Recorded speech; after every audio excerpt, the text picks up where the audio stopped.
ఆచి చికెన్ మసాలా. కూటమి ట్రెండ్ కొనసాగిద్దాం ఫ్రెండ్ అంటున్నారు ఏపీ సీఎం చంద్రబాబు. కూటమి ఐక్యతే రాష్ట్రానికి బలం అన్నారు. కూటమి నేతల మధ్య సత్సంబంధాలు కొనసాగాలి అన్నారు. మరోవైపు జనసేన అధినేత Pawan, BJP AP chief Madhav కూడా కలిసి ఉంటేనే కలదు బలం అంటున్నారు. ఇంతకీ ఈ నేతలు మళ్లీ ఎందుకు ఐక్యతారాగం ఆలపించారు?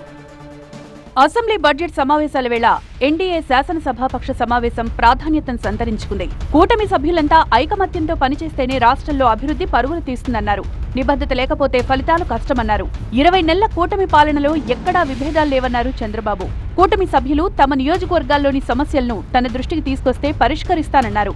అసెంబ్లీ సమావేశాలను కూటమి ఎమ్మెల్యేలు, ఎమ్మెల్సీలంతా సీరియస్ గా తీసుకోవాలి అన్నారు చంద్రబాబు.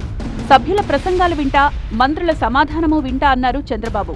వైసీపీ కుట్రలపై 3 పార్టీలు అప్రమత్తంగా ఉండాలన్నారు జనసేన అధినేత పవన్ కళ్యాణ్. వైసీపీ విధ్వంస కుట్రలపై చర్చించాలన్నారు. మతాన్ని రాజకీయంగా వాడుకోవాలని వైసీపీ చూస్తోందన్నారు Pawan. AP BJP chief Madhav కూడా కూటమి ఎమ్మెల్యేలంతా కలిసికట్టుగా ముందుకు సాగాలన్నారు. ఇటీవల బీజేపీ ఎమ్మెల్యే ఆది నారాయణ రెడ్డి చేసిన వ్యాఖ్యలను అధిష్టానం సీరియస్ గా తీసుకోవడంతో ఆయన తన వ్యాఖ్యలకు క్షమాపణ చెప్పారు. కూటమిలో విభేదాలకు తావు ఉండొద్దని 3 పార్టీల నేతలు నిర్ణయించుకున్నారు. లడ్డూ కల్తీ విషయంలో కూటమి నేతలంతా ఒకే మాట మీదున్నారు. వైసీపీ టార్గెట్ గా విమర్శలు గుప్పిస్తున్నారు. అసెంబ్లీలోనూ ఐక్యతారాగం వినిపిస్తూ వైసీపీని టార్గెట్ చేసేందుకు సిద్ధమయ్యారు కూటమి సభ్యులు.